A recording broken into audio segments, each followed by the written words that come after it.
This is Dylan Moore with IRETA TV coming to you today. It is Thursday, March 31st, 2022, and today we are going to be discussing solutions to a problem that is pretty much racking the entire country right now, which is, I would say euphemistically refer to it as the homeless problem.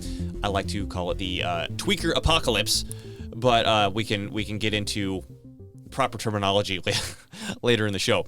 So I have with me today Christina Moore, who is the Vice President of Courage to Change, which is a nonprofit organization that is, she's going to tell us more about this, but filling a gap in helping recovering addicts. There apparently is a gap in the process of once you get them into rehab, and how do you get them back into living an everyday life where they're falling off the cliff and very commonly getting back into addiction. And we wanted to talk about this organization that she has and the services they're providing and how they're closing that gap. So first of all, Christina, thanks for taking the time to be in studio today. Thanks for having me. And I think we should probably address this. I don't think we're related. No, that's Moore is my maiden name, but on the website it's actually Anderson. Yeah. So, I mean, where do your Moores we could be related. Yeah, where do your Moores come from? Are they Washington Moores? No, South Carolina. Okay, well then we're not related. Okay, that answers that. My family had a plantation in South Carolina. There's actually a town called Moore, South Carolina. Oh. Mm-hmm. Owned a lot of slaves? I'm sure we were very nice. And then we took the conversation in a different direction. Anyway, we're talking about helping recovering drug addicts. Yes. So, what exactly is the service that's so unique that Courage to Change is providing? So, Courage to Change Recovery Services. Mm-hmm. We were focused mainly for the last few years on transiting, or actually driving clients from the streets or wherever they were to detox and treatment. And what we noticed was there was a big gap between those two entities. So once they got out of detox, if there wasn't a bed date for them to go directly into treatment, they would go right back to the toxic environments from which they came. And I'm pretty unfamiliar with this whole process. So there's detox. Yeah. So let's say you're a meth user. Right. You have probably 3 to 5 days to clean your system out from meth. Opiates take longer. Alcohol can vary. Mm-hmm. So the detox facilities are sometimes medical detox, where they prevent you from having a seizure or, dying from the detox process. Mm-hmm. And then treatment is up to 28 days or sometimes longer, and that's more intensive where there's counseling and it's a live-in facility.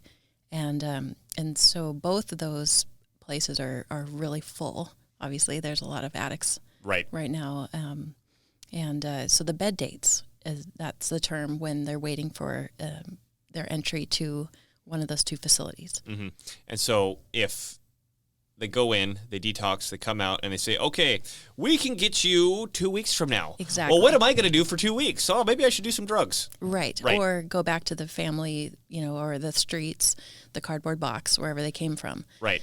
And so we were losing a lot of the clients, and then we would have to drive them again back to detox and start the process all over again. And so we were trying to figure out how to curb that, and we were talking about, gosh, we just need like a pound or somewhere, padded room with an Xbox, and just say stay. Don't go anywhere. A pound we'll is be a good back. way to put it. Yeah. So we ended up opening a shelter in Everett. We call it Nick's Place, and that's after Nick McGlashan, who was on The Deadliest Catch. Mm-hmm. He actually lost his battle with addiction in 2020.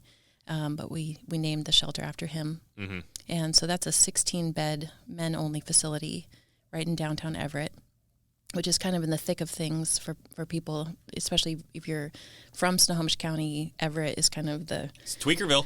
Yeah. It is Tweakerville here, yeah. It's colorful. So, but we provide food. We let them stay for free if they're transitioning. And then if they come out of treatment and want to stay with us longer, then we have a shared... Yeah, it's like $125 a week.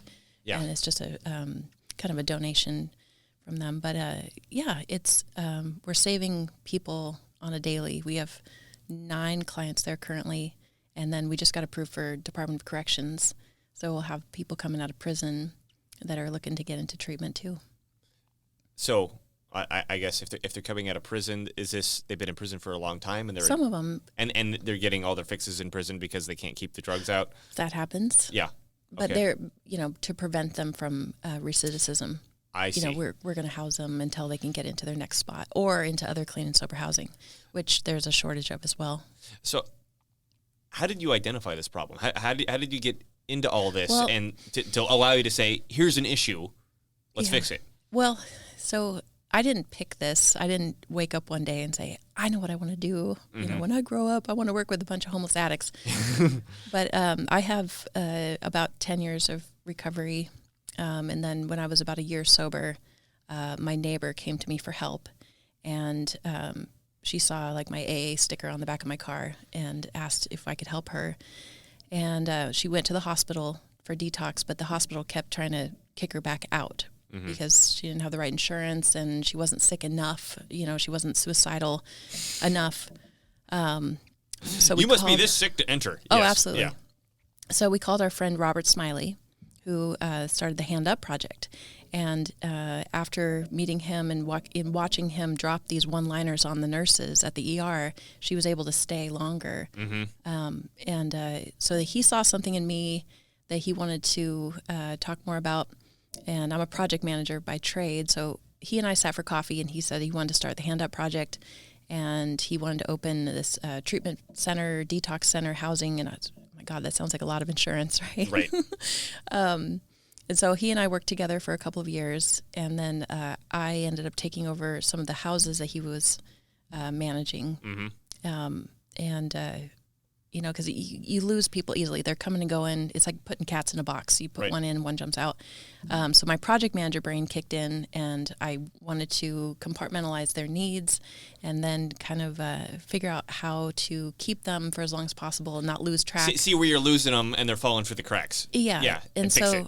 then Courage to Change is, we started Courage to Change after being on the board. So Mike Kiersey and I started Courage to Change in 2018.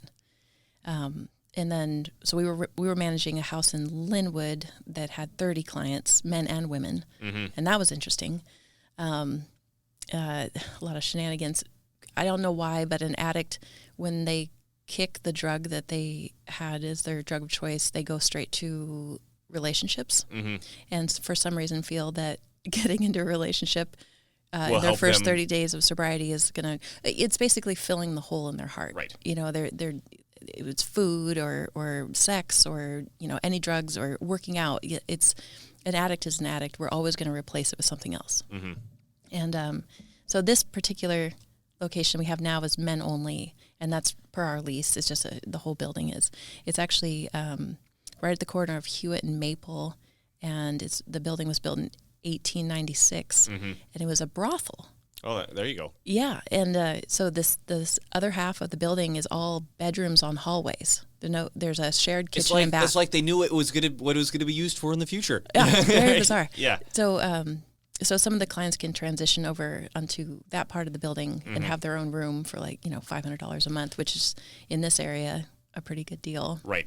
But it's it's interesting. There's a lot of colorful people coming and going, and it's funny. I have a 7-month-old. And, during the pandemic, everybody was staying at home and keeping their babies away from everybody, and I'm bringing mine to a homeless shelter. And I bet that baby's just fine. Dude, she is, and she has the best immune system ever. Yeah? Yeah. But it's kind of funny, the guys are a little pocked out, little meth. They're not actively using, but they have... look a little rugged, and they're like, can I hold the baby? And I'm just, like, oh, geez. No.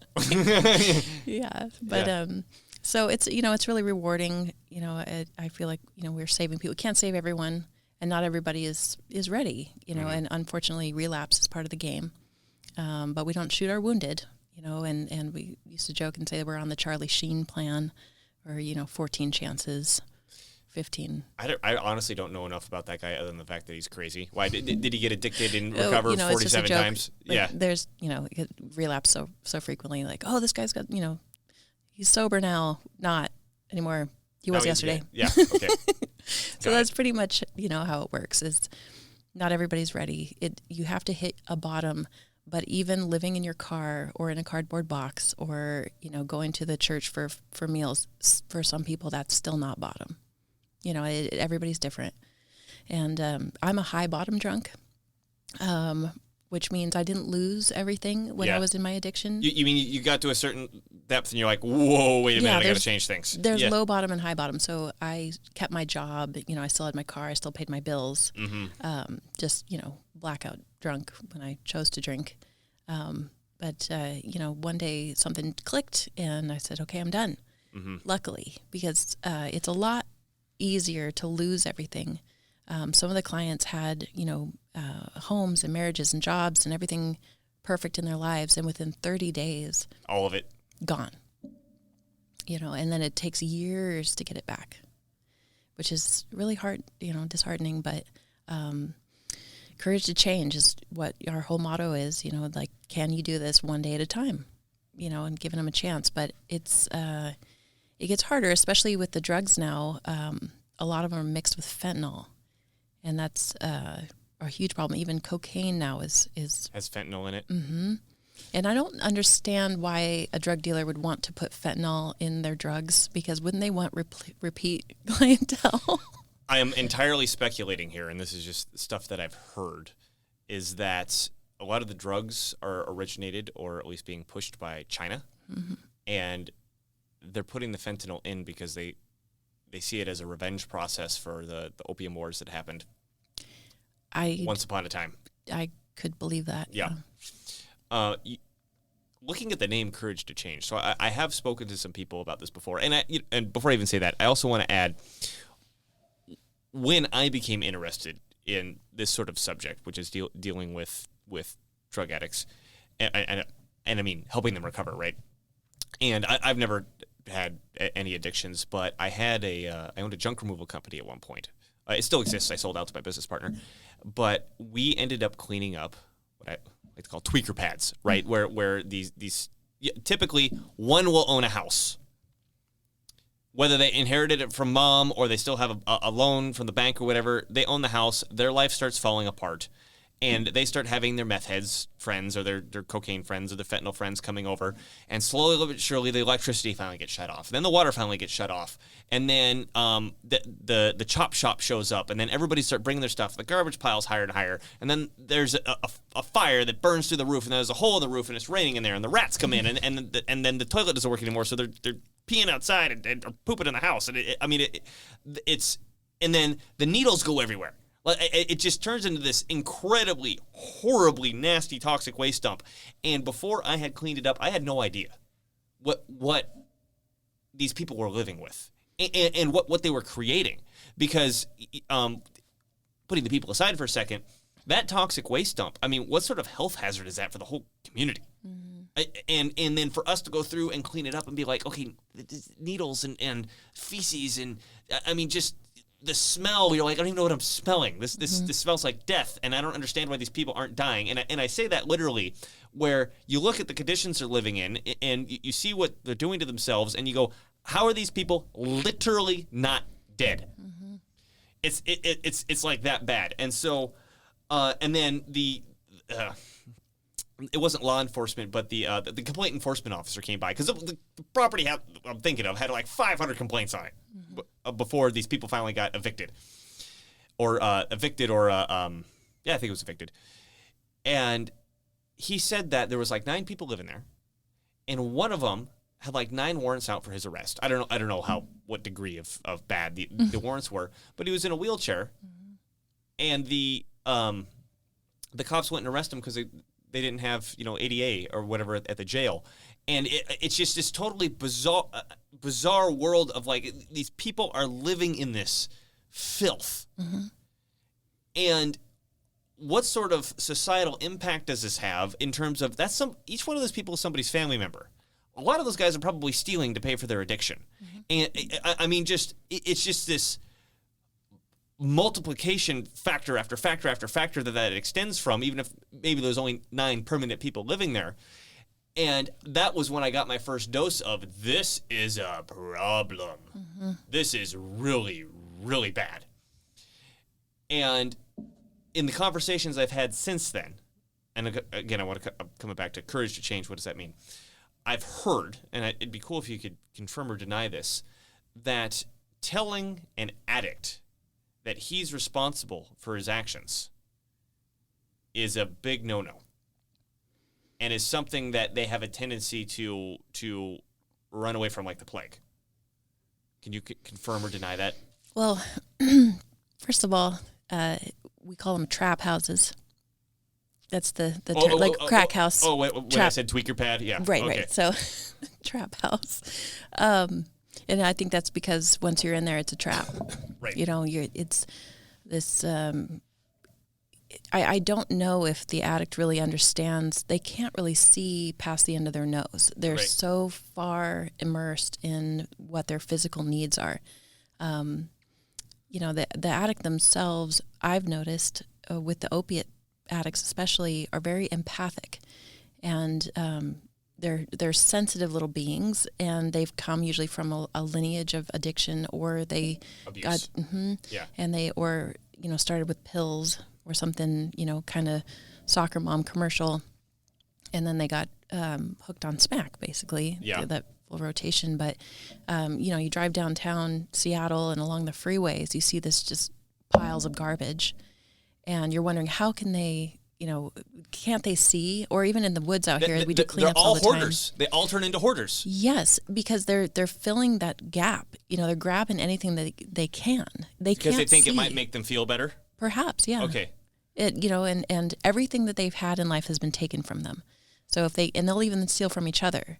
But then there's a sense of community that they have within their homeless populations. Yeah. But yeah, there's so many compounded issues. And so like on the freeway issue, people on the side of the road, that's Department of Transportation. Mm-hmm. And so they're trying to get the mayor to step in Seattle and clean that up. But they say that's out of their jurisdiction. Because it's the state, because it's a state freeway, that's the right, yeah, it's the Department of Transportation, and so it's, and nobody wants to touch it. So then the Department of Transportation, they don't have counselors or social workers or anybody that wants to come in and clean that up. And so they just keep passing the buck back and forth. Nobody really wants to get into the issue of, what this individual has had experienced in their lives to get them to that place. So we can figure out how to get them out of it. Right. Yeah. It's exhausting to dig in and, like you were saying, identifying and saying this is your responsibility. Once they have a little bit of sobriety, it's scary for them because then everything starts flashing back. Everything that they've done in their lifetime, all the wrongs, then need to be right. And the drug will make that go away if they absolutely it numbs it back out. Actually, make it go away. It'll just numb it temporarily. Right. Yeah. Or if you're living on the streets, isn't it easier to sleep in a cardboard box if you're a little high? Or a lot high. Yeah. I can't even imagine. But they're not ready to feel those things. And when they start to, it becomes a trigger. So it is a kind of a tender, and sensitive conversation with trying to get them to right their wrongs. We start with warrants. Do you have any warrants? Are you on DOC? Do you need to check in? Let's just go from there. Do you need to go to court? And then we can support them. We go to court. We can write a letter for them on their behalf. Say they're sober now. They're in this program, we can do what we can, but the aftermath of what they've done during that time that they were out is probably so immense, and you just have to take them at face value today. Mm-hmm. And kleptomania is part of the addiction sometimes, and sometimes that never goes away. Like they'll always kind of hustle, or work the system a little bit. Yeah. And so it's really digging in and changing their patterns. And then, so that's where we outsource to other, like the LEADS program and Ideal Options, and where they have counselors. They can really dig in, and we're looking for funding so we can get more staff in there and work with these guys on a regular basis and keep them accountable. We don't want them just to sit idle, because as soon as they get bored, shoot up. Absolutely, then they're right back out. So it's like you're almost dealing with a bunch of children in a way. They're all really tender, sensitive, emotional, and it's not their fault half the time. 99% of them have experienced trauma. Almost nearly 100% of them experience sexual trauma in their past. So. Yeah, addiction is a result of abuse. Sometimes. If I may say this, so correct me if you believe this is wrong. I've understood that addiction. Yes, there's things that are chemically addictive and things that aren't chemically addictive, and obviously if I don't have an addictive personality, which I'm going to describe in a second, and I shoot up heroin too many times, I'm going to be chemically addicted to heroin. Your body will be addicted. But if I've got that addictive personality, I mean, it could be stealing or sex or you know, it could be anything I could replace it with. My understanding is that people who are abused as children, or particularly people who don't have a father in the household, their brains don't form the ability to feel good at the same level. And so when when a normal person, and when I say normal, someone, let's say that their brains are more or less at 100%. Let's say this is 80%, because I doubt there's many people who have 100% without any abuse. People without brain chemical imbalances. Yeah. They take a drug, and they go up to 160%, and they're like, wow, this is a wild ride. And then they crash, and they go down to 20, and they go, this sucks. And they go back to 80, and they say, well, that was fun, but I got to go back to work. The addict, who's at like 20%, he goes, oh my God, I'm at 80, and I feel normal for the first time. And then when he crashes, he goes back down to negative 50% or something like that, and it's just completely unbearable. Right. So I forgot how we got into this topic, but trauma. Trauma. I think the point that I wanted to make was, I suspect that abuse as a child is probably the leading reason for getting so addicted on such hard drugs. Yeah, or just even what these kids can do would kill me. Like, physically. You mean how much stuff that they're putting in their body? Yeah. Their tolerance is amazing. But even a really professional addict can be taken out by the fentanyl now. Right. And that's what's really scary, is because they think they can handle however much. Cocaine. And they get sober for a little bit. Yeah. And then when they go back, they try to do the same amount they did before, but it's so much heavier. And then that's when they overdose. That's terrifying. Yeah, it's almost kind of creepy. Like, is it population control? It's just it's really gross. And then I don't want to bite the hand that feeds me, but I can see the misappropriation of funds. In Everett, I think they were given like $3 billion to solve the homeless problem, and well, that was $3 billion well spent. Yeah, I think they're still working on it. They did open the diversion center, which is great, and that's with the sheriff's department. And is a person going to actually get sober in that environment if they don't have any resources to get them help? There's only so much that we can all do.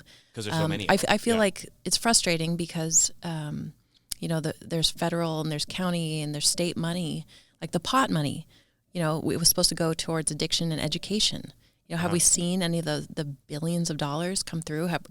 Because our organization's struggling right now. Right. And we're actually boots on the ground. Can we have like $50? Oh, yeah. Out of that $40 billion that you've taxed off the pot We're sales? trying to fundraise and come up with our rent. But, we are boots on the ground where we're actually grabbing these guys, getting them into the car and driving them to these different, places and then back to the shelter and housing them, washing the laundry and doing these things. We will hold your hand from point A to point Z. Because, if you don't, they'll slip. Yeah, and there's so many hoops that they have to jump through. So we literally walk them through the process. And it's frustrating because we see all this money start coming in, but it's the small nonprofits that are actually doing a lot of the work that don't seem to be getting a slice of the pie.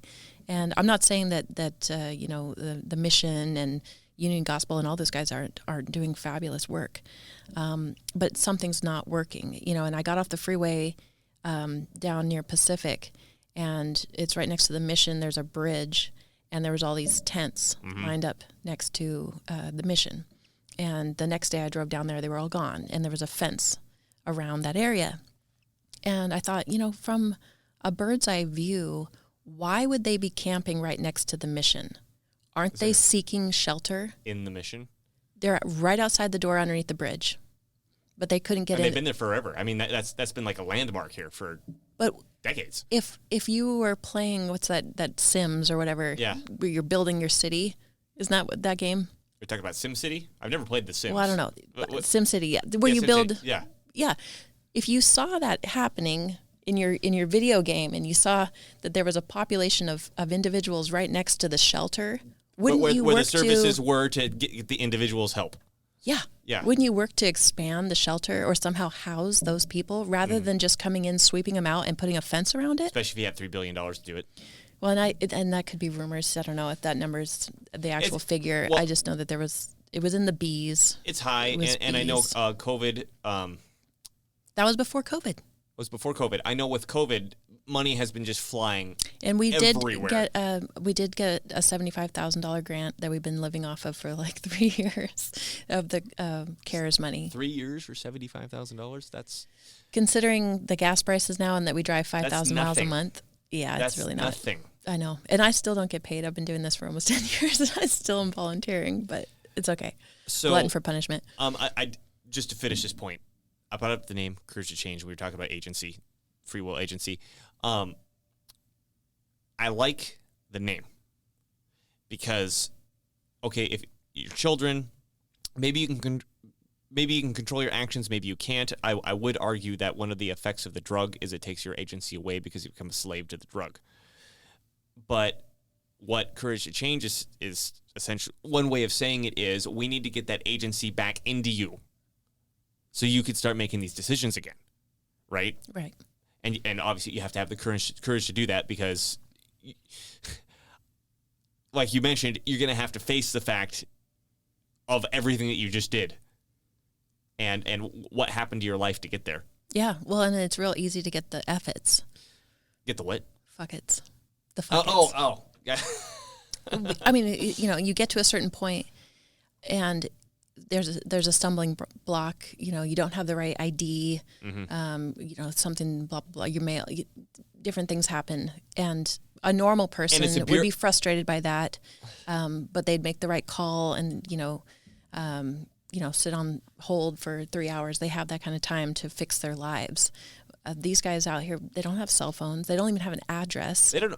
You need to fill out this form and bring it to this place, and then get this form and bring it to that place. And they're like, I'm not doing that. It's super daunting, yeah. The stack of paperwork, if you're a veteran and you have PTSD and you also suffer from addiction, the stack to get help, it's 2 inches thick. Right. Fill out all this paperwork. Like you're getting a mortgage easier than you're getting help. I don't even have eyeglasses. So compartmentalizing their issues, figuring out one small step at a time. There are so many entities right now in Snohomish County alone that are working all together. Or individually to get these problems solved, but half of them don't even know that we're around yet. It is brand new. We just opened in December, but they're starting to learn about us. And the fact that we house people for free is so amazing. The fact that we have beds open, and that we're willing to take people. I'm getting about 4 or 5 calls a day now, and trying to keep everybody straight. About how long if someone checks in, about how long do they stay there? Well, until if they're transitioning between the two, it's just until they get their bed date, and then if they roughly how long is that? 90 days at the most. Okay, so I mean, it's months. Yeah. To make that transition, and I mean, I think that's actually very revealing. In that, so they recover, they get a date, and it's 90 days before they get to be able to go to rehab. No, that's if they're done with treatment, they come back and they want to live with us for 90 days. Oh, but I see. The most is maybe a month at the most. Okay, but that's still pretty bad. That's a long time to wait. It is, but we're pretty good at, we have the inside track on a lot of the treatment centers. We've already got the paperwork ready to go, so, we can get them in pretty quickly. Mm-hmm. But otherwise, I mean, if you're just calling, let's say you have, deadbeat brother that you've been trying to help for years and, keeps relapsing, to try to get him help is actually really difficult. Mm-hmm. He has to be the one to call. He has to do the intake over the phone.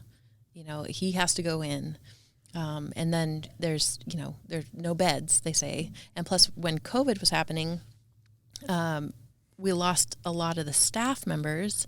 Half of them left because they didn't want to get vaccinated, so they were fired.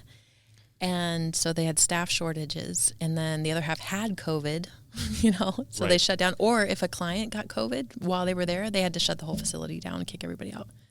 So during COVID, let's kill everybody to save nobody.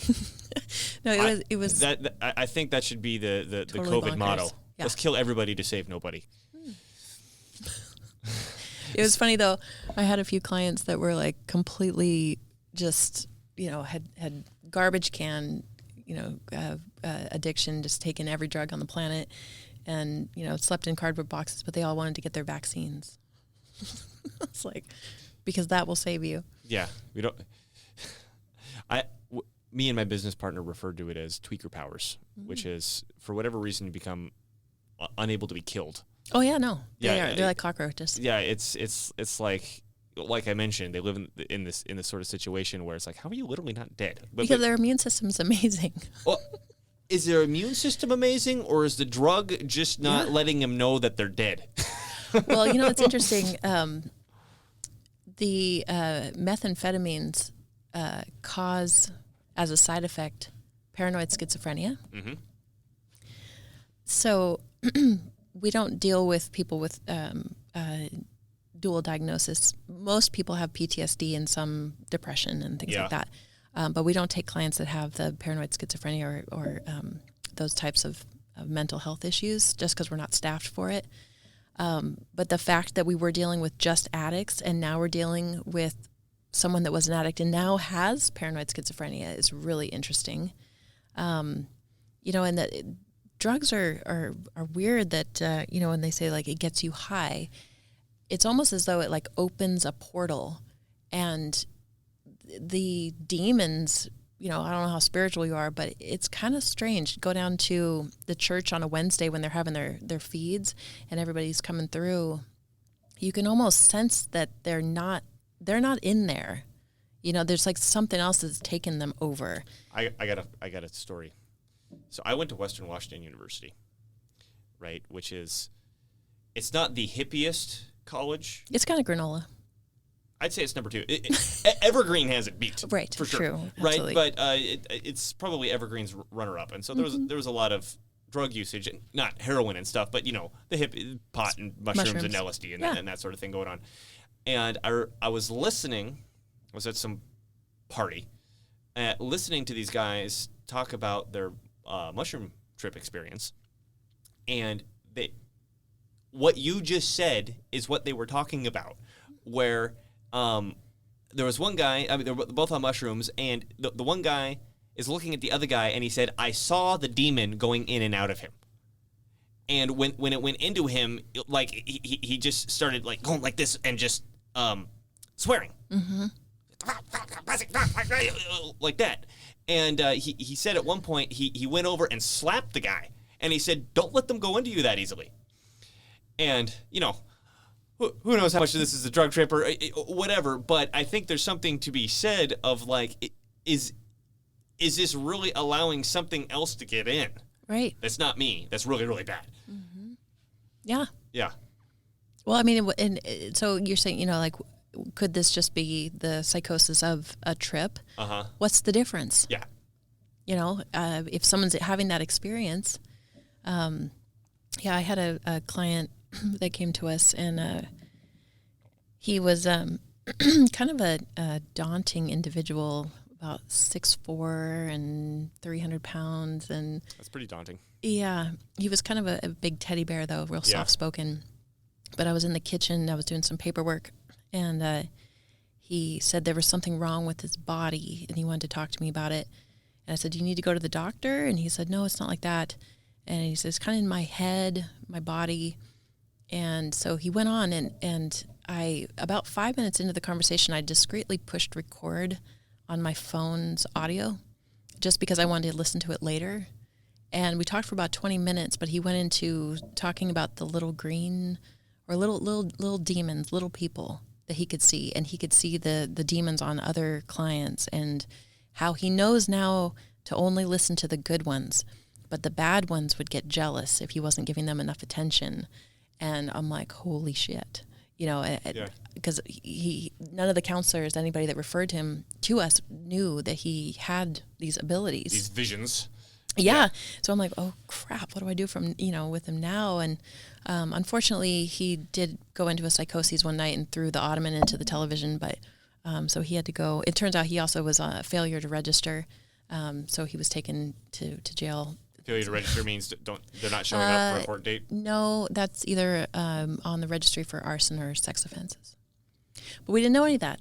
And, how would you know? Because none of these people have any records, for some reason, right? I was rather intimidating to him, which was interesting. Like, we'd be maybe you had a very intimidating demon on your shoulder. Yeah. Or me and my little baby are there, and I would take a step forward to him, and he would step away. Like, I was scaring him. And, I don't find myself very intimidating. Yeah. I call myself a light worker. Mm-hmm. And I go into dark places, in the world, in the universe, and start clearing the ivy away, and the spiders will crawl out, Mm-hmm. and sometimes I almost feel like I'm being psychically attacked sometimes for doing this work. Mm-hmm. And the addicts and especially the meth people, they have a lot of baggage, even though they just have the shirt on their back, there's a lot of stuff. And a lot of, dark energy, and it's pretty thick. It's pretty hardcore, which I totally understand why people don't want to work with that population. And they'll look at them and they'll say, oh, well, you made choices in your life to do this, to be this way, get a job. Why are you holding a sign? I understand the animosity. And look at this filth that you're living in, and look at what you did. And I'll say, I have some animosity because I cleaned up after them. Mm-hmm. Like, I dug up your shit and your needles. I'm pissed. I did not get paid enough to do that, right? Yeah, it's hardcore. It's hardcore, but I mean, just in terms of the dark energy, yeah, you walk into those places and you're just like, Mm-hmm. I mean, just the smell, but we're not talking about smell. It's just like you walk in and you're like, oh my God. Mm-hmm. Is this what hell feels like? Well, no, speaking of smell, though, so Mike drives the clients to the different places, and he's actually now allergic to the smell of fentanyl, and he can smell it coming off of them when they're detoxing. It comes out their pores. Mm-hmm. He can smell people at the grocery store and know what drug they're on or detoxing from. He's like McGruff the drug dog. Yeah. Like, I feel really bad. And, and it's hard because we're trying to invoice or ask the different entities for reimbursement, at least for our gas, and then a driver's fee, which, we put at $100. And everyone's telling us it's too expensive. And I'm like, how much would you charge to pick up a crackhead and put him in your passenger seat of your Honda Civic and drive them 100 miles while they're pissing themselves and detoxing on fentanyl? How much would you charge? Yeah. 2 more zeros, at least. At least. Enough to buy a new car. It's just frustrating that, we're doing this, and it's like, okay. But I think the money will come. We've got 3 fundraising events in May, one at Tony V's on Mother's Day. Mm-hmm. And that's with Tony V's is a restaurant? It's a bar. Okay. And this is all in Everett, Washington, right? Well, the 2 are in Seattle, and then this one is in Everett. On Hewitt. People all over are listening to this, so when you say geography, give the details of the geography. Snohomish County. So, but it's May 8th, Mother's Day, and we're dedicating it to parents that have lost kids to addiction. Mm-hmm. And, especially moms, because Mother's Day can be really hard. Of course. Hard holiday for them. And then the 2 events in Seattle that are music events for fundraisers. So we'll have to put those on the website so people can come. Exactly. I have, that leads me to my next question, but I did want to say one more thing about the smell. Oh. It's a tip. So I figured this out. Are you prepared to be disgusted?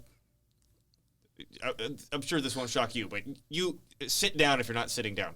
So cleaning up a tweaker pad, and they'd been living there for like 10 years. And so they throw their garbage outside, right? So we rented an excavator, and I'm out there with an excavator cleaning up this garbage, and I kept popping bottles. You know what was in those bottles, right? Pee? Piss. Oh, lovely. So I'm reaching into this pile of garbage, and I'd pop a bottle, and all this piss would come up. And if you thought the smell was bad to begin with, let me tell you, tweaker piss is up there. Wow. And the secret I figured out is I put a mask on, a dust mask, tea tree oil.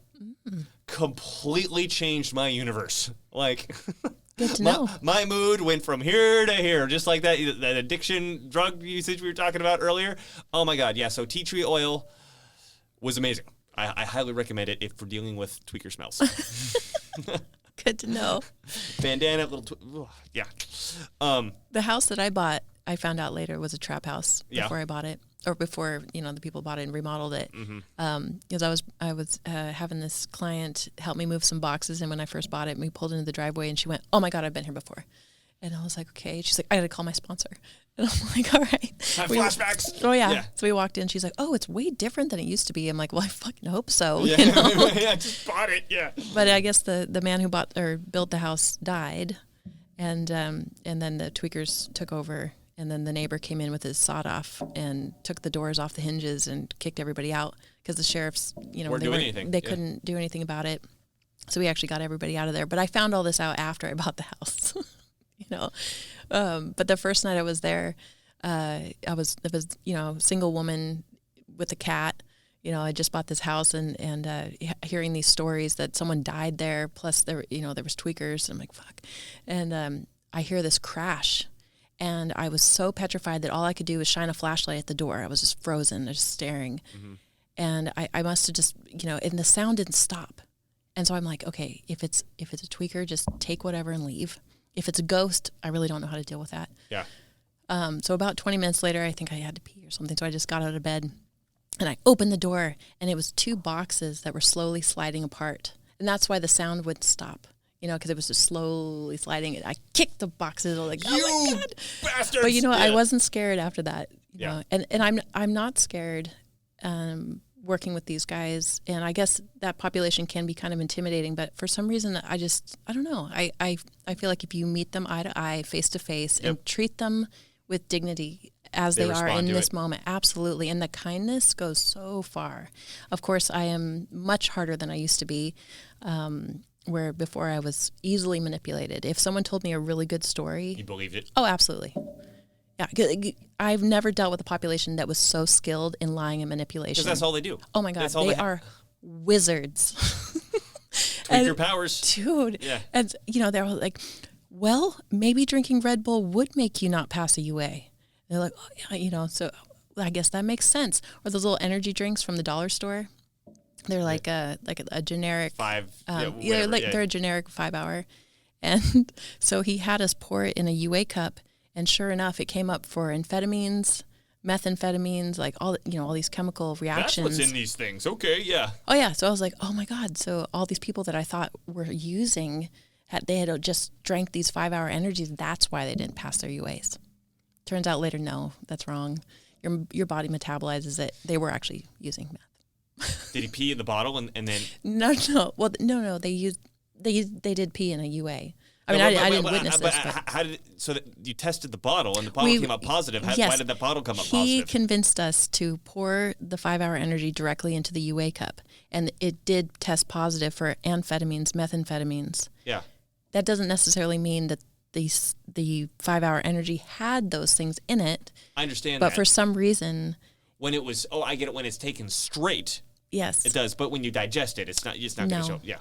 But this individual convinced us that was the case. That's why he didn't pass his UA. Yeah. I know better now. Yeah.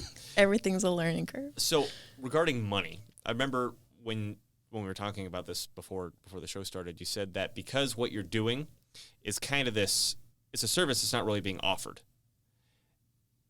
Nobody knows what you are, so nobody wants to give you any money. Right. Who's they? Are you trying to get money from the state? Are you trying to get money from other nonprofits? Well, there's grants, a lot of grants coming around. And you can't have them because you can't check a box? Kind of. So there's money for shelters, like the Union Gospel Mission, but those are low barrier. There's money for, cold weather and hot weather shelters. We are a shelter, but we require our clients to be clean and sober. So it's a recovery-based shelter. Yes.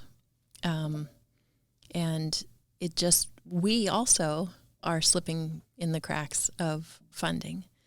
And I think people are starting to catch on and figure out who we are. But yeah, that's why I'm bringing it up, because this is like, if you don't have the funding, you just close the doors and that's the end of it. Yeah. Right? So we're basically month to month,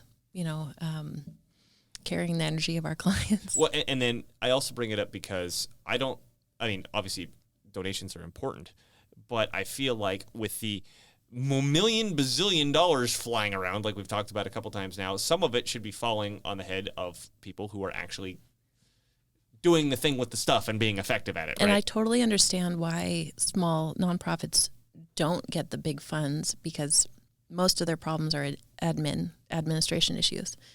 And people that are actually donating and the people are paying their tax dollars don't want to see their money go towards just lining the pockets or misappropriation of funds. Right. And unfortunately, when you're small, in the recovery, you can't tell. Yeah, and in the recovery industry, for some reason, it's hard to find legitimate organizations. I have found in this area that even the clean and sober houses, quote unquote, are not. Let's say that again. You find that in general, legitimate organizations are the ones that are difficult to fund. Correct. And you don't know why. Well, I have a theory that as screwed up as you were when you were using is the equivalent of how much service work you have to do in your recovery. So a lot of the people that are working with these clients have come from a checkered past. Mm-hmm. So they are on a hustle on their own. There's been a few... it's a great opportunity to steal money from the government. And you're dealing with a really sensitive and vulnerable population. So there is funds for those individuals, but some of the houses will take a client in. They'll charge them the $500 plus a deposit or whatever it is, and that money comes from, let's say, HARPS, which is that used to come through Catholic Community Services. Anyways, it's funding for recovery housing. You could kick that client out the following day and keep their rent. Right. And so this was happening, so they'd flip the bed, I could get 30 rents one month if I'm really aggressive at it. Or you could pack them into a small room, and just, put bunk beds in there and charge everybody $500. There wasn't any regulation or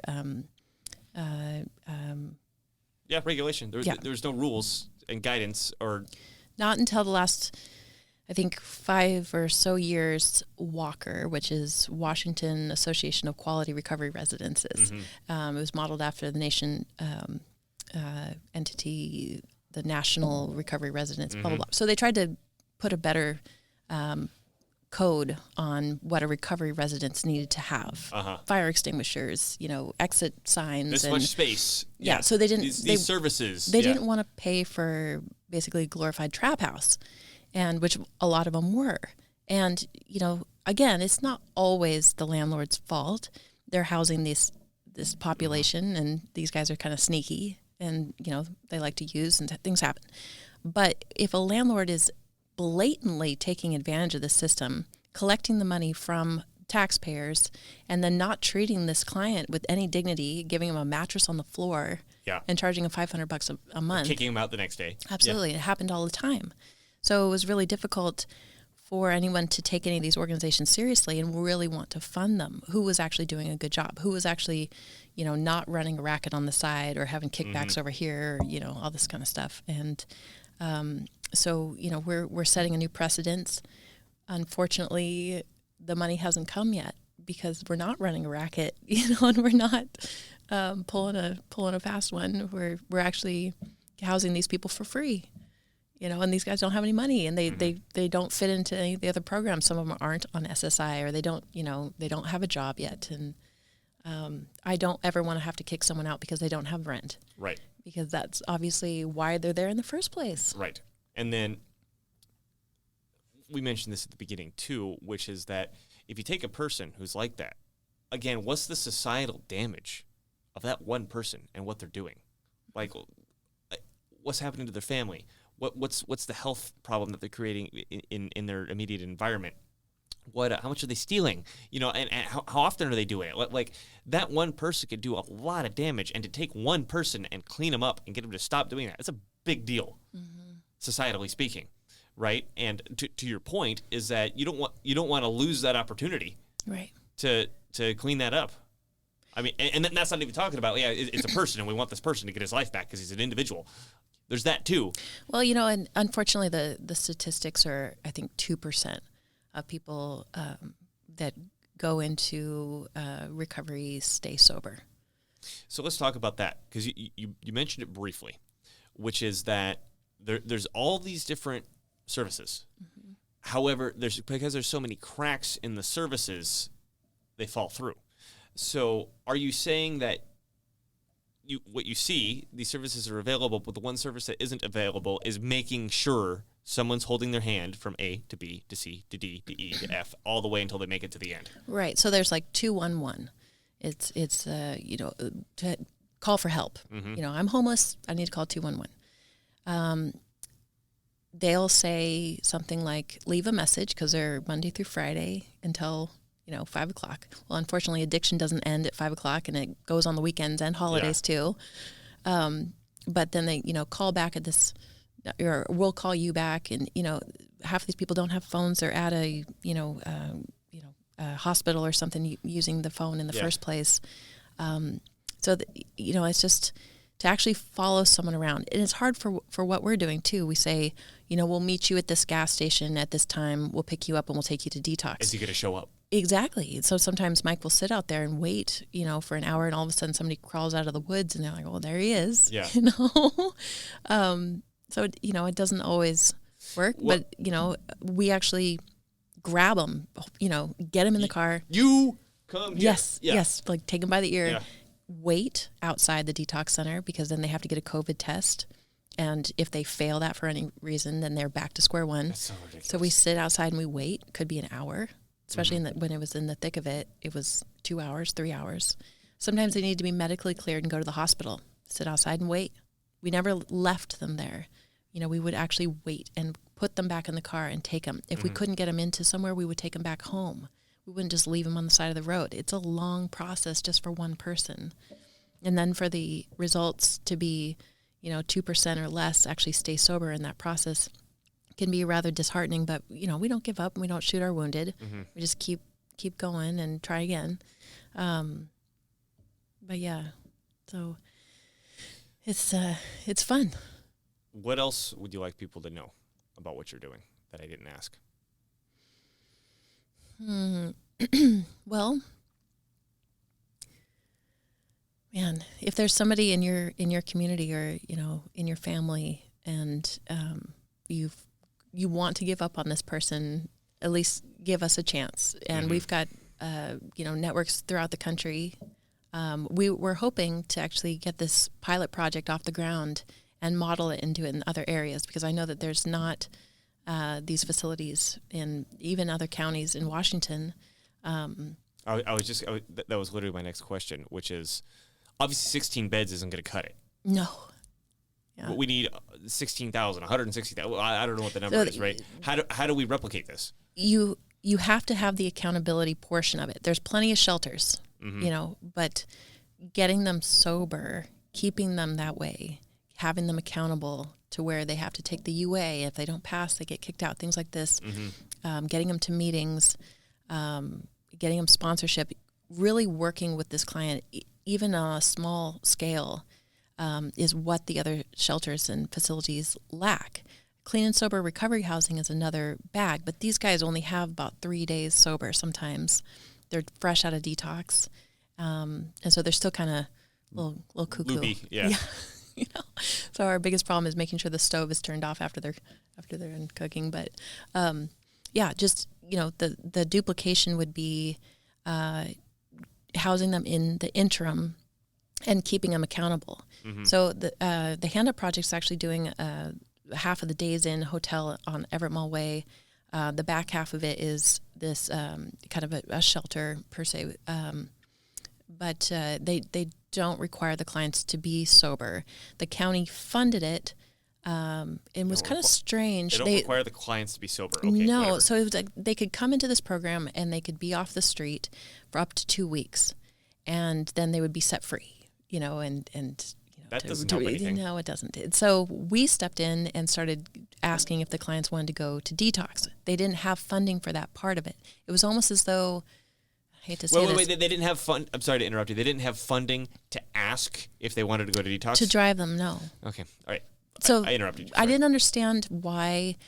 What did they think was going to happen? Did they think they were going to bring somebody in off the street, put them in a hotel room, give them a shower, and suddenly they would go, "Oh, I'm changing my life now. I'm not going to be homeless anymore. I'm not going to be an I bet they were addict." thinking a lot of money is going to come from us from the state. I presume they were getting paid by the state. To house them, right? Yeah. But where's the missing link was getting them into recovery. Well, I understand what the missing link was in the actual solution. I was just saying I see very clearly if someone wants to grift off of the operation. Oh, yeah. Yeah. And I don't know if those people are grifting, but based on what I just heard, right. So I would estimate that. We're trying to work out the finances, but we would like the county to fund what we are doing, which is the missing link, the part of getting them sober so they don't come back to the hotel a month later. Do you know who you need to talk to at the county to make that happen? We're working on that. I got some ideas we could talk after. Okay. After this, yeah. But I just, in the prison system, they have programs to help prevent recidivism, but in the recovery community, there aren't the funds yet to prevent people from relapse. Mm-hmm. They just kind of, I don't know. I wonder what their magic formula is. And then I thought it was interesting in the last few years that Suboxone has become really popular at treatment centers, detox centers. There's one right across the street. Yeah. Yeah. And so this was the pharmaceutical cure-all, right? Well, when Suboxone was first invented by the pharmaceutical companies, it was non-addictive. It actually worked to wean someone off of heroin. Yeah. No. Sorry, my joke here. So heroin, the original bottles from 18 whatever said non-addictive. So I'm a chemistry major, right? And I actually took a 400 level class called Natural Products, where we just learned about all how the history and how these drugs work. And we talked about morphine and we talked about heroin. And morphine actually has a really interesting history. It was the first molecule that was ever determined where we figured out that that's the molecule. It was the first molecule ever identified. Interesting. And when heroin was first invented, our professor had a picture of one of the original bottles that said, all the heroic new drug, that's where heroin comes from, it's the heroic new drug with all the medical effects of morphine without the addictive side effects. Interesting. They just made stuff up and wrote it on a bottle. Anyway, yeah. So at first, Suboxone is not addictive. Where have I heard this story before? Well, That's actually, what was no. going through my head. So, but chemically, when they invented it really wasn't. Okay, so it was literally we used naloxone and buprenorphine, and so it would actually wean someone off of heroin. So why are people addicted to it now? They changed the formula. That doesn't make any sense. It does now. Well, now is it literally Suboxone used to mean this molecule and now it means that molecule instead? I don't know how they made it addictive, but maybe it was just naloxone before and then they added the buprenorphine. So, okay. So wait, so is the first drug trials. Hold on. Keith, can you Wikipedia Suboxone and get me a chemical structure? Keep talking. Okay. So, a friend of a friend was in the trial for Suboxone when it first came out. So when they first did the trial, it was non-addictive. 6 weeks to freedom, right? You would literally detox and wean, and it would wean you right off of the street drugs. So the pharmaceutical companies changed the formula. So now Suboxone is highly addictive. It also has a half-life, and it's synthetic, so it goes into your bone marrow.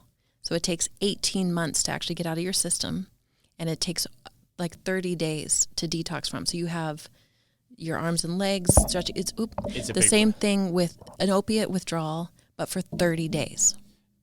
Keith, do you have that? So you're basically pulled creating a pharmaceutical junkie. But pull up Wikipedia. They usually have a chemical structure. And then go to Suboxone. So first, I am all for harm reduction, and that term is awesome, but I have my personal feelings about the pharmaceutical industry. But I thought they were our friends, and everything they do is great for us. I think they're more interested in being friendly to their pockets. Yes, at the expense of everyone else. Right. So if you have somebody that's a chemically addictive personality, and has a history of drug abuse, wouldn't it be great if they were on a medication for the rest of their lives? Yeah. Multiple medications. So when they get prescribed Suboxone, originally, again, it was a weaning process. You're saying it used to work, and then suddenly it doesn't. Well, no, it still works to keep them clean. They're not clean when drugs keep you sober. I'm actually working on a documentary about this. Yeah. It gets them off a needle, it gets them out of the trap house. It gets them so that they can maintain But they're still their addicted to neurological Suboxone. functions and maintain and live a normal life. Their normality is on a substance. If I were to take even 8 milligrams of Suboxone, I'd be completely sick. Vomiting, it'd be real bad. But a professional addict can be on, 16, 32 milligrams a day and maintain. That's a maintenance drug for them. It's harm reduction and relapse prevention is the theory. But when they prescribe it to the clients, they don't give them an end date. They never tell them when they would actually plan on getting off of it, and the doctors don't help them wean off of it, and the detox centers don't detox them from it. Did you find that Wikipedia article? Okay, here we go. So buprenorphine and naloxone. Oh, so Suboxone is a mixture of these two? Yeah, so the buprenorphine is what helps your brain function where, the opiate is, it gives you the high. And the naloxone is a blocker. So it's the idea is to prevent someone from being able to go and use heroin or take oxycodone or I was under the assumption this whole time that Suboxone was a substance. It was a single molecule. I didn't realize that it was a mixture. Mm-hmm. So the naloxone is what Narcan is. Narcan, if someone's overdosing on heroin, they give them a Narcan shot. Yeah. So you're saying that the original... So was this the original mixture? No, I think it was probably like Naloxone and something else? And, That is very, very interesting. Mm-hmm. Okay. I would love to be able to find some literature on what the original... I don't know how, it's probably way gone, but... Well, if you could find some original stuff, we can go test it. Right? That was my... That's what I learned how to do in chemistry class, although you need a pretty extensive lab to figure that out. But I just, it's frustrating to watch people turn into pharma junkies. Yeah. And it's also ironic that Purdue creates Suboxone, and they, it's like they're getting them on the way in and on the way out. Yeah. So, I mean, and that's just another monster to deal with, right? Where you're like, okay, here's the illicit drugs that we're trying to handle, and then with the legal drugs that are supposed to cure them, that in and of itself is its own problem, and you're trying to battle both of them. Completely toxic, Yeah. And so someone has to be really solid in their own sobriety if they're actually going to get off Suboxone by themselves. Yeah. And some people really should be on Suboxone for the rest of their lives. There's absolutely nothing wrong with someone needing a medication to prevent them from relapse if that's where their mind is. There is a place for this. Yeah. I think my problem is that blanket diagnosis, hearing that clients who were offered it when they were meth addicts, offered Suboxone, like, we'll just get you a little high. That way you're not going to want any drugs at all. Yeah. We want you to be on this trial. We'll even pay you $1,000 if you take Suboxone and get on this trial. Does Suboxone help with meth? No. Okay, it's only for heroin. But it gets you high. Okay. Would get me very high. Yeah. Right? And so if you're a meth head It's and just you take double the high, right? Because now you're taking two drugs. Well, exactly, because the naloxone's not going to block the meth. And it doesn't block fentanyl either. So people can still smoke. So that's the new term is smoking blues. And so they can still smoke blues and take Suboxone. The problem... So people smoke fentanyl? Yes. Yeah, boy. Yeah. And so the other problem is that Suboxone's tradable, sellable. So you basically gave an addict... Free money. A script, yeah, and said, take care, here, just take a little bit of crack every day. We're going to give you a big bag of crack. Just take one, though, every day. And you're expecting an addict to be able to maintain this, and oh, my goodness. And I'll put my conspiracy theory hat on. That's got to be on purpose. Like the people, if you're, and I don't know if this is the pharmaceutical company or the government or the agency, I have no idea. But what you just described on its face is ridiculous. That is self-evidently ridiculous. And with all the rules and all the regulations and all the laws and all the money, nobody thought that might be ridiculous. Give me a break.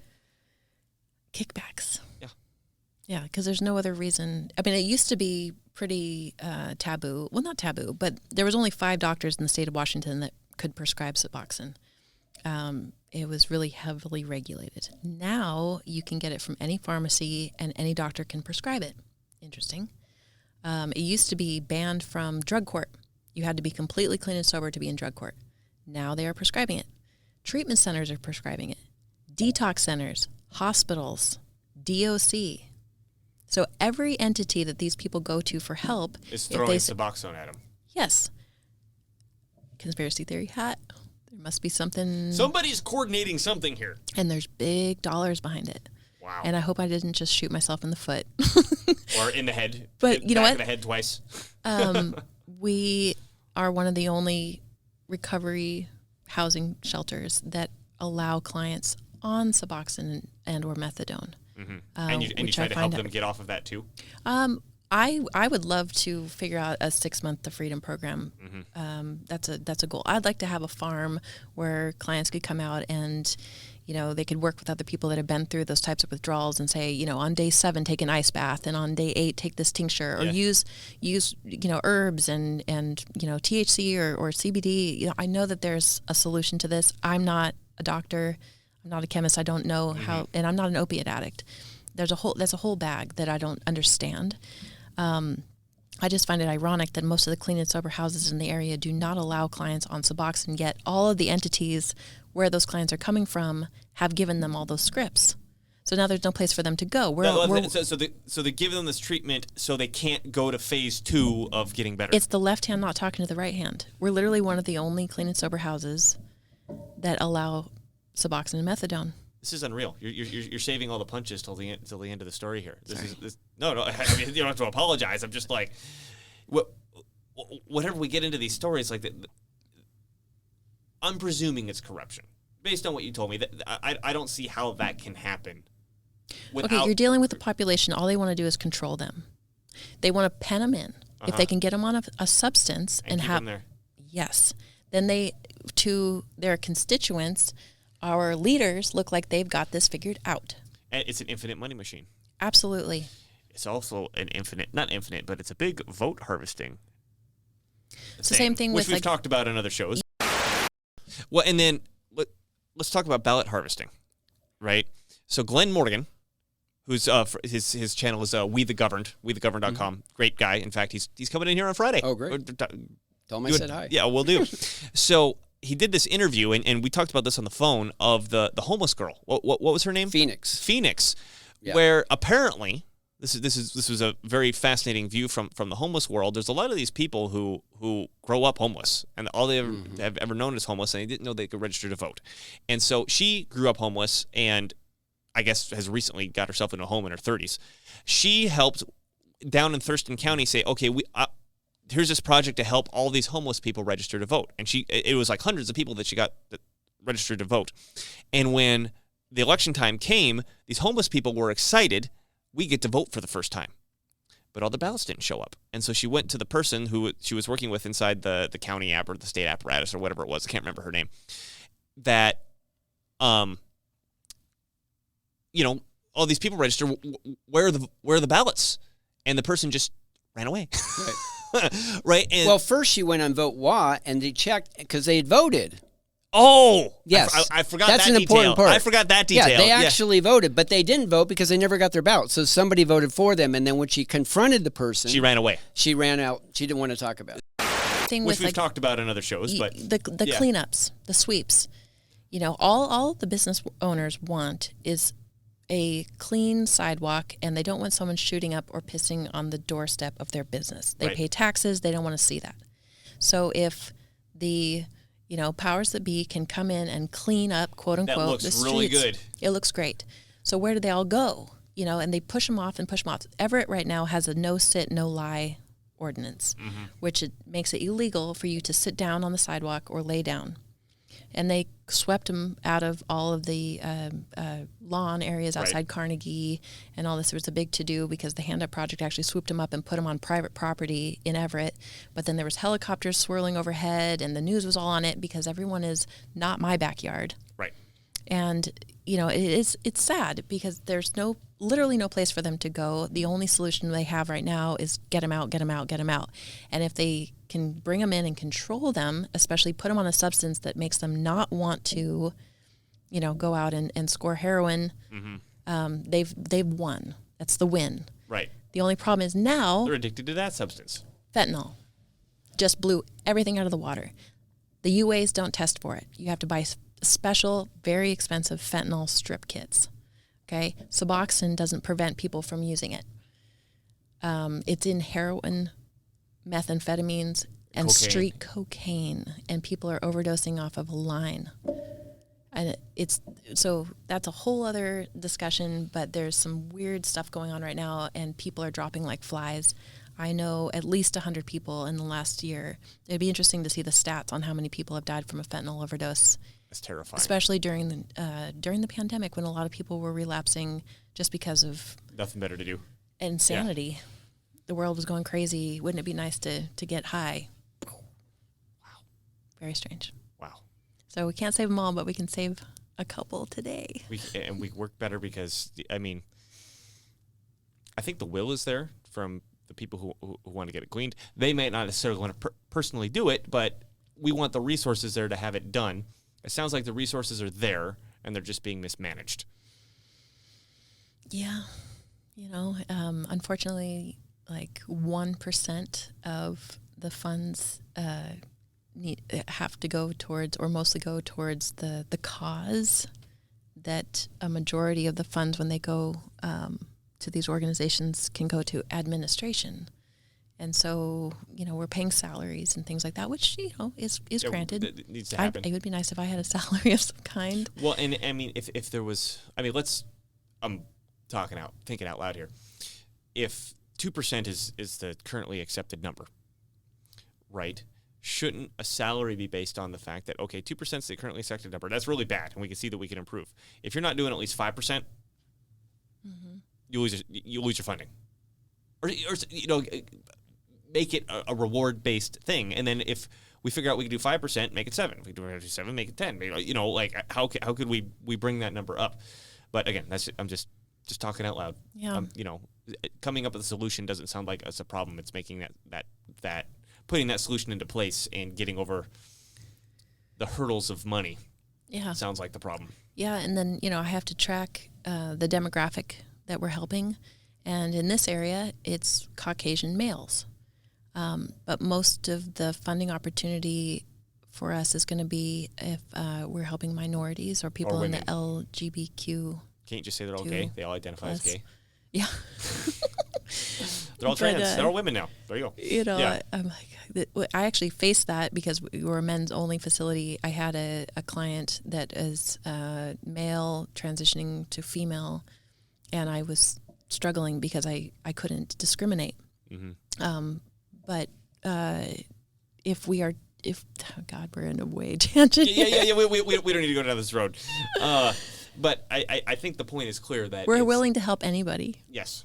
I think the point is clear is that there's a quagmire. There's a lot that needs to be done, and your organization seems to be one of the few organizations that is really, like you said, taking the hand and making sure that the person goes through the steps that need to be gone through. Yes. Yeah. Well, I think that's a very virtuous and courageous goal to have in mind. Did you want to plug the fundraising events one more time? Yeah, absolutely. So on our webpage, ctcrecovery.org, we'll have the flyers up there. There's 3 events coming up. There's definitely a donate button on the website. There's definitely a donate button on the website. Yes, and then we should make that button bigger. Okay. We have an event at there's a Nick's Place. Shelter information, and then so an event at Tony V's in Everett on May 8th, an event at the Sea Monster Lounge in Seattle on May 7th, and then on Cinco de Mayo we have one at the Monkey Loft in Seattle, and all of which are played with my friend Kevin Saka, who plays with Pendulum and Destroyed and his own thing. It's kind of EDM live. Yeah. He plays the drums. He's live electronic. So, and then Ari Sakadoria is the groups that are playing Saturday and Sunday. So But it should be a lot blast. of fun. Yeah, and then Sunday's all ages, so I get to bring my baby. Super excited. She has headphones. Awesome. Yeah. Awesome. Thank you so much for having me. Yeah, thank you again, Christina. This has been awesome. So this has been Dylan Moore with IRETA TV, which you could find at ireta.tv, and you can visit us there at the top of the page. You can find all the different social media that we're on, and please follow us at the social media of your choice. And thank you for watching, and we'll see you next time.